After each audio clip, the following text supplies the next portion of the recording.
I am Patrick Shaka, Editor-in-Chief of Yachting Magazine. I am here today with John Dial, Brand Manager for Eclipse Yachts, and today we're going to talk about the Eclipse 505 Shadow.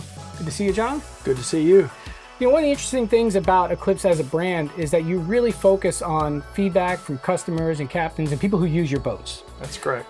So the 505 Shadow we're on today is representative of the feedback of those clients and customers. That's correct. It is an evolutionary process. So let's talk about what those upgrades are based on that feedback. Well, you know, on the initial boats, we used them, which, you know, you can design them, then you use them, and we take that feedback. And some of the changes on this one was a gateway coming into the entryway for safety, a step box for drinks in the cockpit. As you come into the salon, we've cased out where the seakeeper is for more storage. And as you go down into the guest stateroom, you'll notice a little more headroom in there and the reconfiguration of the bunk. As you move forward into the master stateroom, you'll notice that we've added another hanging locker here to give you more space for use. Yeah, so one of the great things about the brand is that we discussed with these changes, but it doesn't stop there. You're going to continue to evolve as you get more and more feedback from clients. That's correct. That's probably one of the advantages of what we can do, because we don't have 25, 30 boats in the line. We've got them down to a number that we can pivot very rapidly to the needs and the wants of the consumer. One thing that hasn't changed is the performance. Absolutely not. So this boat is stacked. 600 V12 Yeah. Verados. It absolutely is like driving a 911. And you've driven this boat quite a bit. I'm telling you right now, I've been running boats for close to 40 years, and I have never been on anything as impressive as this boat. What kind of performance have you seen? Well, I can cruise at 41 knots. I can top out over 50. My best economy cruise speed is 37 knots. So there's nobody can compare with that.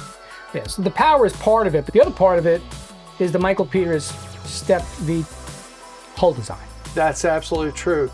Michael Peters' design, running on the step, lifts the hull up and gives you more efficiency and speed. And that SV design hull is just very, very, very efficient. Another element is weight consciousness. I know that when you build this boat, you are very conscious about how you distribute weight and weight overall on the boat. To that point, like we were talking about the soles and the joinery, it's all cored so that you have all the look and high-end finish, but you manage the weight to make sure that you have the performance. This is a solid grid double tab framework into the boat where it's a solid piece, so you don't have any flexing or any creaking in the boat at all at speed or in seas. We have performance, we have all these upgrades, but we also have a high level of luxury. It's got style, it's got performance, it's got space utilization inside the boat. It's check, check, check every box. Yeah, entertainment centric too. So let's talk about some of the spaces from the cockpit to the inside. You know, that's probably one of the most innovative aspects of the boat is you have the ability to open up a one level of entertainment from where we're sitting now into the galley, out to the aft deck in the cockpit from the aft salon. With the drop down window and open up the door gives you one space. And then when you open the sunroof on top of it, you have flow through air. And probably there are two takeaways that I'm gonna say that make this boat really unique. One, I've been sitting in this seat with the sunroof open, the back open, and we're doing 32 knots and we're talking like we are now because of the power plant. The second thing I've never seen on any boat is when we were closed up running, there's no station wagon effect. There's no venturi, there's no salt blowing back on the window. And that is an aerodynamic design that I've never seen on another sport cruiser. Another thing about this boat is, yes, it's fast, but it's also a very effective cruiser. Absolutely. So let's talk accommodations. You know, you've got two very large heads and showers, which is very unusual for a boat this size. Most time somebody has to give up a head, but this is almost like a two master stateroom boat the way it's laid out with large heads and large showers. Your owners really don't have to compromise. We have the luxury finishes, we have the speed, we have the entertainment aspects of the boat, and then the cruisability. So are there any boxes this thing doesn't check?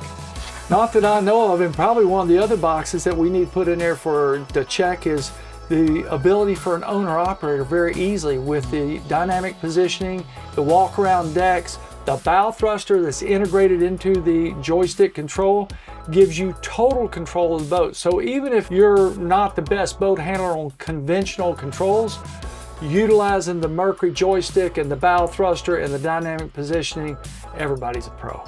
What level of personalization does an owner have with the Eclipse? How can they put their stamp on it? You know, we have the ability to pivot pretty much to any interior that they want. The layout is pretty much the layout, but it depends on, like, if you want a Thermador stovetop and a convection microwave oven, or if you want to go with a different brand, we can do things like that. We have also the ability in the aft seating to make an aft bench seating on the one side or bar stools. So there are a number of changes that you can make. So we have performance, cruisability, luxe finishes, speed, comfort in rough water, eye-pleasing profile. It really checks all the boxes. This is a complete boat. And I think we're marketed very fairly in the price point. That's another thing. What is the price point? You're looking at about 2.6 million retail for anything the way you want it. And the Seakeeper is an option you can have or not have. It also has the Humphreys ride system on it. Yeah, so that's the Interceptors. That's right. How long would it take for somebody who wants to buy a 505 to order it and get it to their slips? So it's fairly easy to put one in the line and to get it out, I'd say within 10 months. That's a really reasonable time frame for a boat of this magnitude. Absolutely. Yeah. Well, John, thank you so much for your time today and taking us through the Eclipse 505 Shadow. Really do appreciate it. You made this easy. I'm happy to do that. And thank you for spending time with us on the Eclipse 505 Shadow. I'm Patrick Shaka for Yachting Magazine. Signing off for now. Stay tuned for more, because more is coming.